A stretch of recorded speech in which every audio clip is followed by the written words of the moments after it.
میں نے دھڑکتے دل کے ساتھ کمرے کا دروازہ کھولا تھا۔ جب سامنے دیکھا تو وہ برقع اتار چکی تھی۔ اس وقت سرخ میکسی میں بیٹھی روئے جا رہی تھی۔ بڑی خطرناک نظروں سے اس نے مجھے دیکھا تھا، جیسے نظروں سے ہی میری جان لے لے گی۔ سچ پوچھیں تو جان تو لے چکی تھی۔ روئی روئی بادامی آنکھیں، ان میں پھیلا کاجل، میری جان ہی تو لے گیا تھا۔ ابھی بھی یقین نہیں آ رہا تھا، لگ رہا تھا خواب دیکھ رہا ہوں۔ اس کے قریب جاؤں گا، اس کا ہاتھ پکڑوں گا تو سب کچھ ہوا میں تحلیل ہو جائے گا۔ اس کا چہرہ، اس کا وجود دھواں بن کے اڑ جائے گا۔ جیسے ہی اسے چھونے کی کوشش کروں گا آنکھ کھل جائے گی اور میں خالی ہاتھ ادھر ادھر دیکھنے لگوں گا، اسے ڈھونڈنے لگوں گا۔ بے یقینی ہی بے یقینی تھی۔ میں نے آنکھیں بند کر لیں، لیکن اس کی سوں سوں کی آواز پہ مجھے یقین آیا کہ وہ سچ مچ میرے سامنے تھی، لیکن ناراض ناراض۔ شاید اسے ہونا بھی چاہیے تھا۔ میں نے دروازہ بند کیا، کمرے کی کنڈی لگائی۔ پہلی بار اندر سے میرا دل بھی اس کے پاس بیٹھنے پہ کچھ نروس سا تھا۔ پتہ نہیں کیوں ایسے لگ رہا تھا میری ساری بااعتمادی اس کے سامنے بیٹھتے ہی ہوا ہو جائے گی۔ وہ میرے لیے کوئی عام لڑکی نہیں تھی۔ جن نظروں سے مجھے دیکھ رہی تھی، آنکھوں میں ڈھیر سارے سوال تھے، لیکن اس کے پاس جانے سے پہلے مجھے اپنے رب کا شکر ادا کرنا تھا۔ میں واش روم گیا، وضو کیا، باہر آ کے جائے نماز بچھایا اور نوافل پڑھنے لگا۔ کچھ دیر اللہ کے حضور شکر کے سجدے کرتا رہا۔ آنکھوں سے آنسو جاری تھے، جس نے مجھ گنہگار کی دعا کو قبول کر لیا۔ جائے نماز سے اٹھ کر جائے نماز طے کیا، ایک طرف رکھ دیا۔ وہ شاید مجھے ہی دیکھ رہی تھی، لیکن جیسی ہی میری نظر اس پہ پڑی تو فوراً سے نظریں بدل گئی۔ میں اس کے سامنے بیٹھ گیا، لیکن جیسے ہی میں بیڈ پہ بیٹھا وہ اٹھ کے کھڑی ہو گئی۔ میں نے کہا انزل پلیز بیٹھو یہاں۔ میں نے اپنا لہجہ متوازن رکھ کے بات شروع کی۔ وہ ماتھے پہ بل ڈالے اپنے ہاتھ کی پشت سے آنسو پونچھ رہی تھی۔ وہی معصومیت، وہی نخرہ۔ کہنے لگی تم زندہ تھے؟ اگر تم زندہ تھے تو تمہارے گھر والوں نے مجھ سے جھوٹ کیوں بولا؟ میں نے کہا یہاں بیٹھو گی تو تمہیں بتاؤں گا نا۔ لیکن وہ تو کسی مفاہمت کے لیے تیار ہی نہیں تھی۔ کہنے لگی تم کیا سمجھتے ہو؟ اپنا حلیہ بدل کے، سب کی نظروں میں نیک اور پارسا بن کے تم پھر سے مجھے دھوکہ دے دو گے اور میں بے وقوف بن جاؤں گی؟ شاہ میر، میں تمہاری رگ رگ سے واقف ہوں۔ تم اپنی انا کی تسکین کے لیے کچھ بھی کر سکتے ہو، کوئی بھی روپ اختیار کر سکتے ہو، لیکن مجھے یہ اندازہ نہیں تھا کہ تم یہ سب… میں نہیں جانتی تھی کہ تم پھر سے میرے ساتھ اس طرح کی کوئی چال کھیل سکتے ہو۔ پیچھا کیوں نہیں چھوڑ دیتے میرا؟ کیا چاہتے ہو مجھ سے؟ وہ ہچکیوں سے روتے ہوئے مجھ سے کہنے لگی میں نے اپنی ساری زندگی میں کسی سے اتنی نفرت نہیں کی جتنی میں تم سے کرتی ہوں۔ تمہارے مرنے کی خبر پہ میں نے شکر ادا کیا تھا۔ آج تک کبھی تمہارے لیے میں نے دعا نہیں کی کہ خدا تمہارے گناہوں کو معاف کرے۔ تمہارا خیال آتا تھا تو میرے دل میں تمہارے لیے نفرت کے علاوہ کبھی کوئی دوسرا جذبہ پیدا ہی نہیں ہوا۔ میں تو سمجھی تھی میری جان خلاصی ہو گئی، لیکن یہ نہیں پتا تھا کہ تم میرے ساتھ اتنا بڑا ڈرامہ بھی رچا سکتے ہو۔ میں نے کہا انزل، میں سچ کہہ رہا ہوں، میں نے اس بار کوئی ڈرامہ نہیں رچایا۔ ادھر بیٹھو میرے پاس، میں تمہیں ہر بات سچ سچ بتاتا ہوں۔ اس سے پہلے کہ میں اس کا ہاتھ پکڑنے کی کوشش کرتا، وہ کئی قدم پیچھے ہٹی۔ میں کھڑا ہو گیا۔ میں نے کہا تم جو کچھ سمجھ رہی ہو ویسا کچھ بھی نہیں ہے۔ وہ کہنے لگی اوہ پلیز شاہ میر، تمہارا گھنونا روپ میں بہت اچھے سے دیکھ چکی ہوں۔ جھوٹی کہانی تم امام صاحب کو سنا کے بے وقوف بنا سکتے ہوگے، کیونکہ وہ نہیں جانتے کہ تم کیا ہو، لیکن میں جانتی ہوں۔ ان کے سامنے نیک اور پارسا ہونے کا ڈرامہ رچا کے تم مجھے یوں حاصل کرو گے، میں سوچ بھی نہیں سکتی تھی۔ اگر مجھے پتا ہوتا کہ تم زندہ ہو اور مجھے طلاق نہ دینے کے لیے تم نے یہ سارا ڈرامہ رچایا ہے تو میں کبھی تمہارے جال میں نہ پھنستی۔ پھر اس نے میرا گریبان پکڑ لیا۔ کہنے لگی مجھے بتاؤ میں نے تمہارا کیا بگاڑا تھا؟ کیوں میری جان کے پیچھے پڑ گئے ہو؟ میں نے کہا پلیز میرا گریبان چھوڑو انزل۔ وہ کہنے لگی نہیں چھوڑوں گی، ایسے ہی تم سے پوچھوں گی، بتاؤ شامیر، میں نے کیا بگاڑا ہے تمہارا؟ کیوں میرا پیچھا نہیں چھوڑ دیتے؟ تمہیں شرم کیوں نہیں آتی اتنے بڑے بڑے جھوٹ بولتے ہوئے؟ میں نے اس کے دونوں ہاتھ پکڑ لیے، بڑی آہستگی سے میں نے اس سے اپنا گریبان چھڑوایا۔ میں نے کہا تم اس وقت بہت غصے میں ہو، اس پوزیشن میں نہیں ہو کہ میری بات سن سکو یا سمجھ سکو۔ میں پھر کبھی تم سے بات کروں گا۔ وہ کہنے لگی مجھے یہاں رہنا ہی نہیں ہے، تم جیسے دھوکے باز شخص کے ساتھ مجھے زندگی گزارنی ہی نہیں ہے۔ ابھی بھی اس کے ہاتھ میرے ہاتھ میں تھے۔ میں نے کہا انزل، میں تمہیں کبھی بھی نہیں چھوڑ سکتا، کبھی بھی نہیں، کیونکہ میں تم سے محبت کرتا ہوں۔ اگر تم یہ سمجھتی ہو کہ تم مجھ سے پیچھا چھڑوا لو گی تو غلط سمجھتی ہو۔ میری ایک بار بات سن لیتی تو شاید تمہاری غلط فہمی دور ہو جاتی، اور اگر بات نہیں سننا چاہتی تو یہ بات اچھی طرح سے سمجھ لو کہ میں تمہیں بڑی عزت کے ساتھ اپنی بیوی بنا کے اپنے ماں باپ کی رضامندی اور موجودگی میں اس گھر میں لے کے آیا ہوں۔ کل میرا ولیمہ ہے، پوری دنیا کو پتہ چل جائے گا کہ شاہ میر کی بیوی انزل شاہ میر ہے، اور یہ میری محبت کا سب سے پہلا ثبوت ہے کہ میں نے تم سے کیے گئے نکاح کو نہ تو خفیہ رکھا ہے، نہ تمہیں رکھیل سمجھا ہے۔ بڑی عزت سے، احترام سے تمہیں لایا ہوں، تمہیں چھوڑنے کے لیے نہیں لایا۔ یہ بات اپنی ذہن میں اچھی طرح سے ذہن نشین کر لو۔ یہ کہہ کے میں نے اس کے دونوں ہاتھ چھوڑ دیے۔ ابھی بھی اس کی آنکھوں سے آنسو بہہ رہے تھے۔ کہنے لگی اگر مجھے ایک بار بھی یہ پتا ہوتا کہ تم زندہ ہو، بنا دیکھے کبھی نکاح کے لیے رضامندی نہ دیتی۔ میں نے اسے کوئی جواب نہیں دیا، کیونکہ میں جانتا تھا کہ اس وقت وہ کچھ بھی نہیں سنے گی، غصے سے پاگل ہے۔ اس وقت اس کی آنکھوں میں پھیلا ہوا کاجل میرا چین چرانے لگا۔ میں خود پہ ضبط باندھ رہا تھا، لیکن دل کو کہاں چین تھا۔ پورے 2 سال بعد دل کی مراد پوری ہوئی تھی۔ آنکھوں کی تشنگی، دل کی تشنگی جیسے پوری ہونے کا نام ہی نہیں لے رہی تھی۔ جی چاہ رہا تھا اس کی قربت کو، اس کے لمس کو محسوس کروں۔ ہزار اختلافات کے باوجود اسے بازو سے پکڑ کے اپنے سینے کے ساتھ بھینچ لوں تاکہ دل کو کچھ قرار مل سکے۔ 2 سال سے اس کی رقابت کے لیے تڑپ رہا تھا، لیکن میری دشمن جانا کا ایسا کوئی ارادہ نظر نہیں آ رہا تھا۔ بڑے غصے سے وہ الماری کے پاس گئی، الماری بھی غصے سے کھولی، اپنے لیے سادہ سا لباس نکالا اور بے دردی سے اپنے سارے زیورات اتارنے لگی، پھر ان کو رکھنے کے بجائے پھینک رہی تھی۔ میں اسے دیکھ رہا تھا۔ واش روم میں چلی گئی، میں نے گہری سانس لی، اس کی جیولری سنبھالی، تکیا اٹھا کے چپ چاپ صوفے پہ لیٹ گیا۔ میں مزید اسے پریشان نہیں کرنا چاہتا تھا۔ جب وہ کمرے میں آئی تو دوپٹہ سر پہ باندھ رکھا تھا۔ میں چور نظروں سے اسے دیکھ رہا تھا۔ اس نے جائے نماز بچھائی، نوافل پڑھنے لگی اور رونے لگی۔ روتے ہوئے کہنے لگی اے اللہ، میں اتنی گنہگار تو نہیں تھی، میں نے تو کبھی بھی تیری حدود کو پار کرنے کی کوشش نہیں کی۔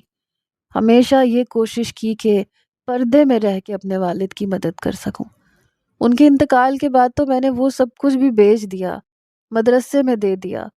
میں خود تیری رضا کے لیے مدرسے میں رہنے لگی، وہاں کی بچیوں کو تعلیم سے آراستہ کرنے لگی۔ مجھے کوئی فرق نہیں پڑتا تھا کہ میری زندگی میں آنے والا شخص کون ہوتا ہے کون نہیں، بس یہ نہ ہوتا۔ میں نے اپنی زندگی میں صرف اس ایک شخص سے نفرت کی تھی، پھر یہ میرے نصیب میں کیوں آیا؟ میں کہاں غلط تھی، کہاں بری تھی، میرا کیا قصور تھا؟ وہ بڑے دھیمے لہجے میں روتے ہوئے آنکھیں بند کیے دعا گو تھی، لیکن کمرے میں خاموشی تھی اور میں سو بھی نہیں رہا تھا۔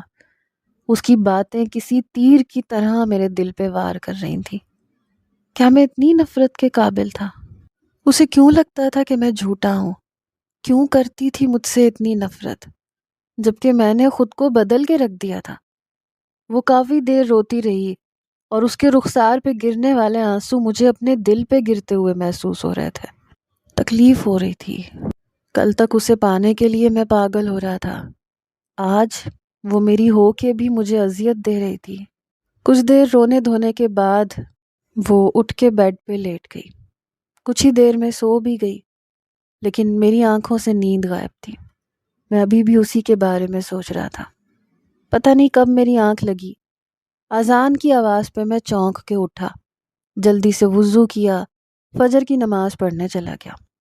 نماز کی ادائیگی کے بعد بھی میں مسجد میں بیٹھا رہا، کلام پاک کی تلاوت کرتا رہا، پھر حیات نبوی کا مطالعہ کرنے لگا۔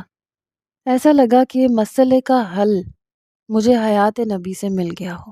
میں کافی دیر وہیں بیٹھا پڑھتا رہا، پھر یہ سوچنے لگا کہ ہم لوگ مسلمان ہیں، پاکستان میں رہتے ہیں، لیکن ہمیں اسکولوں میں یہ نہیں پڑھایا جاتا کہ آپ صلی اللہ علیہ وآلہ وسلم نے زندگی کے ہر پہلو کو کس طرح سے گزارا تھا، زندگی میں درپیش آنے والے مسائل کو کس طرح سے حل کیا تھا۔ یہ سب ہمارے نصاب میں شامل ہونا چاہیے تاکہ ہر لڑکا بچپن سے یہ علم رکھتا ہو کہ اسے بیوی کے ساتھ کیسے رہنا ہے، عورتوں کے ساتھ کیسے پیش آنا ہے۔ میں جب واپس آیا تو انزل اٹھ چکی تھی، لیکن شاید نروس تھی، کمرے سے باہر نہیں نکل رہی تھی۔ الگ ماحول کی وجہ سے وہ بیڈ پہ بیٹھی اپنی انگلیاں چٹک رہی تھی۔ مجھے دیکھ کے اپنی بدحواسی پہ قابو پانے کی کوشش کرنے لگی۔ میں نے کہا تم باہر نہیں نکلی؟ امی ناشتہ ٹیبل پہ لگوا چکی ہیں۔ کہنے لگی مجھے کچھ سمجھ میں نہیں آ رہا، پتہ نہیں کس قسم کا ماحول ہے تمہارے گھر کا۔ دیکھو میں کوئی ہائی کلاس کی ماڈرن لڑکی نہیں ہوں، نہ میں تمہارے ساتھ ایسے ماحول میں موو کر سکتی ہوں، نہ میں بے پردگی کروں گی۔ میں اس کی پریشانی سن کے اس کے پاس بیڈ پہ بیٹھ گیا۔ وہ کھسک کے پیچھے ہٹی۔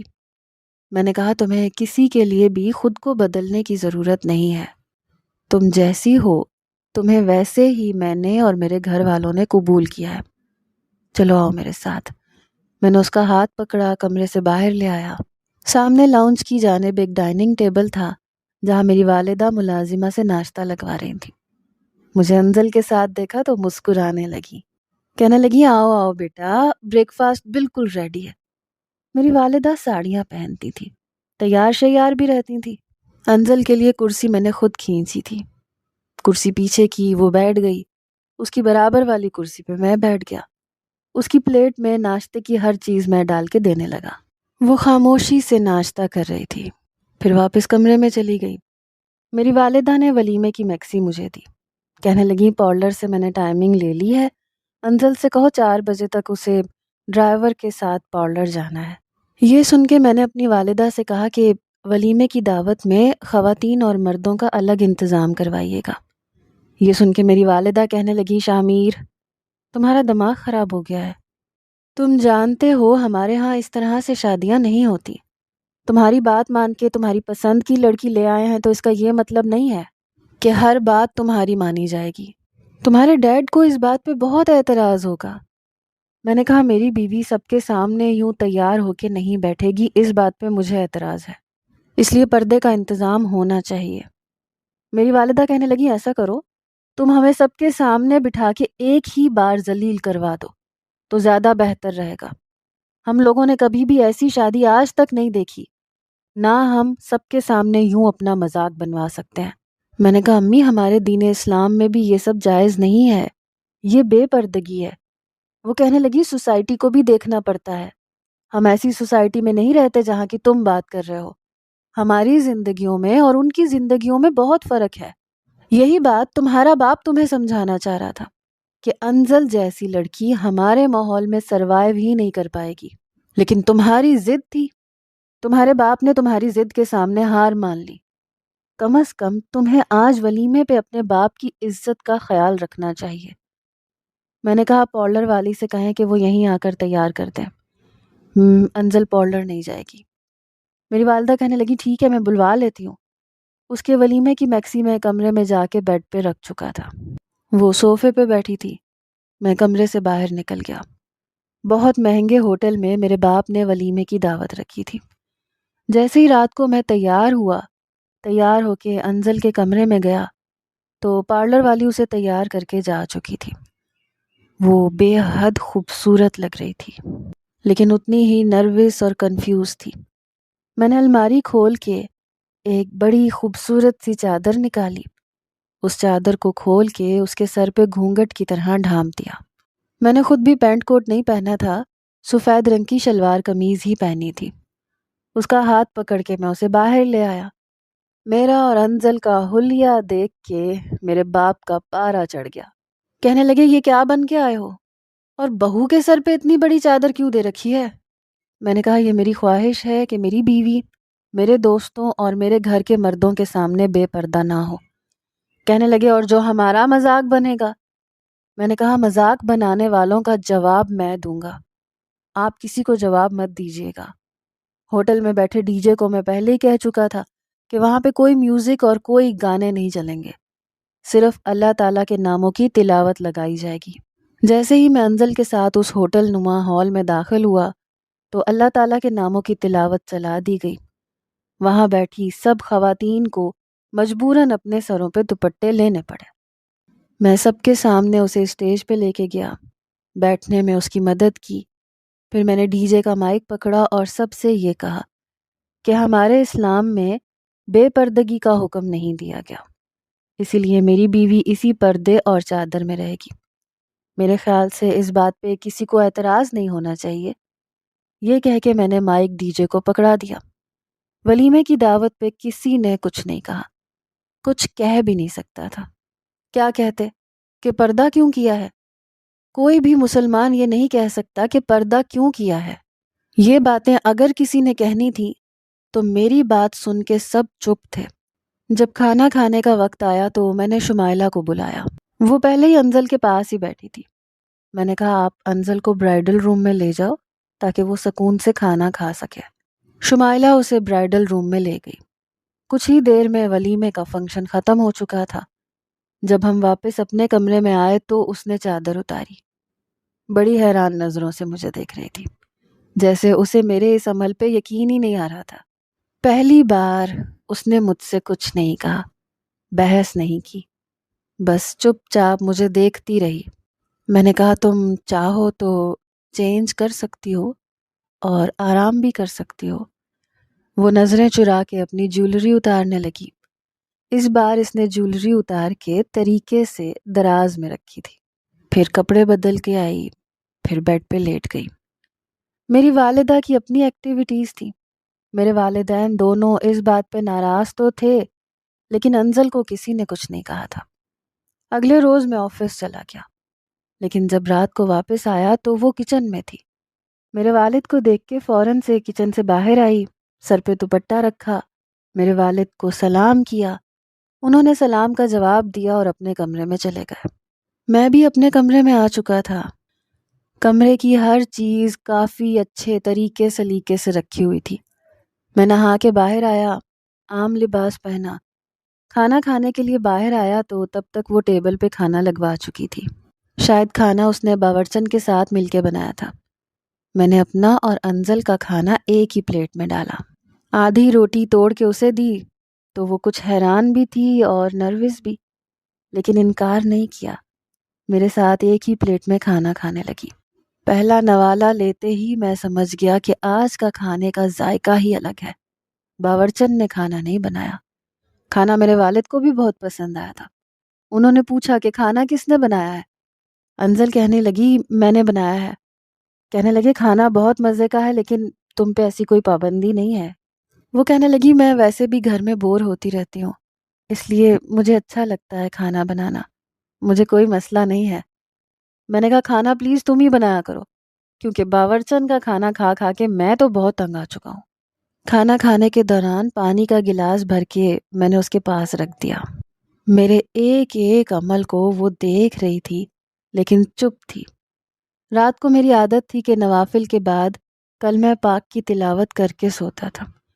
وہ روز مجھے خاموشی سے دیکھتی رہتی تھی۔ ہمارے بیچ 15 دن گزر چکے تھے لیکن بات نہیں ہوئی تھی۔ ہاں یہ ضرور ہوا تھا کہ وہ میرے چھوٹے موٹے کام خود بخود کرنے لگی، لیکن میں اپنے دل کا کیا کرتا، جو جب بھی اسے دیکھتا تھا ایک عجیب سی ضد شروع کر دیتا تھا کہ کب تک میرے صبر کا امتحان لوگے۔ میں نہا کے جب باہر آیا تو میرے آفس کے کپڑے بیڈ پہ پڑے ہوئے تھے۔ میں نے کپڑے پہنے، مجھے ایک شرارت سوجی، میں نے قمیض کا بٹن توڑ دیا۔ میں اسے پکارنے لگا، وہ باہر میرا ناشتہ تیار کر رہی تھی، فوراً سے اندر آ گئی۔ میں نے کہا انزل یہ بٹن ٹوٹ گیا۔ کہنے لگی اچھا میں لگا دیتی ہوں۔ پھر اس نے ایک دراز میں سے ایک باکس نکالا جس میں سوئی دھاگا تھا، بٹن لے کے میرے پاس آ گئی، میری قمیض پہ بٹن لگانے لگی۔ اس وقت میرے بے حد قریب تھی۔ میں اس کے چہرے کی طرف دیکھنے لگا، نظروں میں وارفتگی خود بخود آنے لگی۔ بڑی ہمت مجتمع کر کے میں نے اس کے چہرے پہ اڑنے والی لٹ کو شہادت کی انگلی سے اس کے چہرے سے پیچھے کیا۔ پہلے وہ بری طرح سے گھبرائی لیکن مجھے روکا نہیں۔ یہ دیکھ کے مجھے ذرا تسلی ہوئی۔ بٹن لگا کے واپس رکھ کے چلی گئی۔ میں نے ناشتہ کیا، آفس چلا گیا، ایسے ہی خام خواہ اسے فون کیا۔ پہلی بار اس نے فون اٹھایا۔ میں نے کہا تم بیزی تو نہیں تھی؟ کہنے لگی نہیں، کیا کام ہے؟ میں نے کہا اگر تمہارا موڈ ہو تو میرے لیے بریانی بنا دو۔ کہنے لگی میرا ایسا کوئی موڈ نہیں ہے، آج میں ویسے بھی بھنڈی کی سبزی بنا رہی ہوں۔ یہ سن کے میں نے کہا میں یہ نہیں کھاتا۔ کہنے لگی لیکن میں تو کھاتی ہوں نا۔ یہ کہہ کے اس نے فون بند کر دیا۔ میں جو دل میں یہ سوچ رہا تھا کہ وہ شاید کچھ بدل گئی ہے، مجھے اپنے خیال کی تردید کرنی پڑی۔ جب رات کو گھر گیا تو کھانے میں بھنڈی کی سبزی تھی، ساتھ میں بریانی بھی بنی ہوئی تھی۔ یہ دیکھ کے میرے چہرے پہ خود بخود مسکراہٹ آئی، لیکن میری پلیٹ میں وہ بھنڈی کی سبزی ڈال کے آدھی روٹی مجھے پکڑانے لگی۔ میں نے چپ چاپ پکڑ لی۔ کہنے لگی بہت شوق ہے نا تمہیں ایک پلیٹ میں کھانا کھانے کا، چلو شاباش کھانا کھاؤ۔ میں اس کی شکل دیکھتا رہ گیا، بھلا یہ کون سا طریقہ تھا؟ میں نے آج تک کبھی بھنڈی نہیں کھائی تھی۔ بہرحال میں نے نوالا توڑا، ذرا سی بھنڈی نوالے میں لی اور کھا لی۔ اچھی بنی تھی، اتنی بری نہیں تھی۔ یہاں تک تو میں سمجھ رہا تھا، لیکن سامنے بریانی پڑی تھی، اور بریانی کو دیکھ کے بھنڈی کہاں کسی کو اچھی لگتی ہے؟ میری والدہ جانتی تھی کہ مجھے بریانی بے حد پسند ہے۔ کہنے لگی شاہمیر تم بریانی نہیں کھاؤ گے؟ میں نے کہا نہیں، آج موڈ نہیں ہے، بھنڈی بہت مزے کی ہے۔ بریانی کو چھوڑ کے میں نے بھنڈی کے ساتھ کھانا کھایا۔ کھانا کھانے کے بعد کچھ دیر چہل قدمی کر کے میں اپنے کمرے میں آ کے بیٹھ گیا، لیپ ٹاپ پہ کچھ کام کرنے لگا۔ وہ کمرے میں آئی، کہنے لگی میں نے تمہیں مجبور تو نہیں کیا تھا، تم چاہتے تو بریانی کھا سکتے تھے۔ میں نے کہا نہیں، بریانی میں وہ بات نہیں ہے جو ایک پلیٹ میں تمہارے ساتھ بھنڈی کھانے میں ہے۔ کہنے لگی میری خاطر اپنی پسند بدل لو گے؟ میں نے کہا ہاں، تمہاری خاطر میں اپنی پسند بدل لوں گا، کل بھی وہ بنانا جو تمہیں پسند ہے، تمہارے ساتھ میں کھا لوں گا۔ وہ حیرت سے مجھے دیکھنے لگی، پھر میرے سامنے بیٹھ گئی۔ کہنے لگی ایسا سب کیوں کر رہے ہو؟ میری خاطر؟ ولیمے میں تم نے اپنے والدین کو ناراض کر کے مجھے پردہ کروایا۔ میں نے کہا میں نے تمہاری خاطر نہیں، اللہ کی خاطر کیا تھا۔ مجھے اچھا نہیں لگتا میری بیوی کو کوئی اور دیکھے۔ تم میرے لیے سجی تھیں، سنوری تھیں، تیار ہوئی تھیں، تو میرا حق تھا، کوئی اور تمہیں الٹی سیدھی نظروں سے کیوں دیکھے؟ انزل تم کوئی عام لڑکی تھوڑی ہو، بہت خاص ہو۔ کہنے لگی تو تم نے تو مجھے کوئی اتنے غور سے نہیں دیکھا۔ میں مسکرانے لگا، ایک گہری سانس لی، اپنا لیپ ٹاپ بند کر کے ایک سائڈ پہ رکھ دیا۔ میں نے کہا کیا کروں، مجھے اپنی بیوی کے بھاگ جانے سے ڈر لگتا ہے۔ دل تو چاہ رہا تھا کہ تمہیں سامنے بٹھا کے بڑی فرصت سے دیکھوں۔ 2 سال بڑی مشکل سے گزارے ہیں میں نے تمہیں دیکھے بنا، لیکن پھر تم سے ڈر گیا کہ کہیں غصے میں آ کے میرا گریبان نہ پکڑ لو، کہیں میرے پاکیزہ رشتے کو کوئی گندی گالی نہ دے دو، یہ نہ کہہ دو کہ تم مجھ سے اب حوث پوری کرنا چاہتے ہو۔ میں ایسی گالی نہیں سن سکتا۔ میری بات پہ وہ شرمندہ سی ہوئی، یا شاید خفت میں مبتلا ہوئی۔ کہنے لگی میں تمہیں سمجھ نہیں پا رہی، پہلے مجھے لگا تھا تم شاید یہ سب ڈرامہ کر رہے ہو، لیکن اب ایسے نہیں لگتا۔ میں نے کہا پھر اب کیا لگتا ہے؟ کہنے لگی ڈرامہ کرنے والا رات کو تہجد میں یوں نہیں روتا، اپنے گناہوں کی معافی نہیں مانگتا۔ میں تو سمجھا تھا کہ وہ بڑی گہری نیند میں ہوتی ہے، میری تہجد کی نماز اور رونے سے غافل ہے۔ میں نے کہا بری بات، تہجد کی نماز چوری کی نماز ہوتی ہے، اللہ اور بندے کے بیچ کے ساتھ ہوتی ہے، اس لیے تمہیں توجہ نہیں دینی چاہیے تھی، اور وہ نماز تو میں ویسے بھی اسٹڈی روم میں پڑھتا ہوں، تم کب آئیں؟ تم نے کب دیکھا؟ کہنے لگی ایسے ہی نیند نہیں آ رہی تھی، سوچا تمہاری جاسوسی کر لوں۔ اس کی بات پہ میں بے ساختہ ہنسا تھا۔ میں نے کہا تمہیں کیا لگا تھا میں کسی دوسرے کمرے میں جا کے کسی اور لڑکی سے فون پہ فلرٹ کر رہا ہوں گا؟ کہنے لگی ہاں ایسے ہی لگا تھا، اسی لیے آئی تھی کہ تاکہ تمہاری چوری پکڑ سکوں۔ میں نے کہا پھر پکڑ لی چوری؟ میں نے گہری سانس لی۔ میں نے کہا ٹھیک ہے میں برا انسان تھا، تمہارے ساتھ میں نے برا کیا تھا، لیکن سچ پوچھو تو تمہارے نکاح نے مجھے بدل کے رکھ دیا۔ تمہاری چند گھنٹوں کی رفاقت نے مجھے ہر برائی سے دور کر دیا۔ تمہیں شاید یقین نہ آئے، اس رات کے بعد میں نے کبھی کسی لڑکی کے ساتھ کوئی رات نہیں گزاری۔ میں لندن چلا گیا تھا، میرا ایکسیڈنٹ ہوا، گاڑی جل گئی، میں بے ہوش ہو چکا تھا، کوما میں جا چکا تھا۔ میرے والدین کو یہی خبر ملی کہ گاڑی کے ساتھ ساتھ میں بھی جل کے مر چکا ہوں۔ میرے والد کو یہ خبر سن کے ہارٹ اٹیک ہو گیا تھا۔ میرے پیچھے کوئی نہیں آیا، کسی نے یہ پتہ لگانے کی کوشش نہیں کی کہ میں زندہ ہوں یا مر چکا ہوں، تو اسی لیے تم تک بھی یہی خبر پہنچی۔ اس میں کوئی جھوٹ نہیں تھا، کوئی ڈرامہ نہیں تھا۔ جب 2 ماہ بعد مجھے ہوش آیا تب میرے والد مجھ سے ملنے آئے۔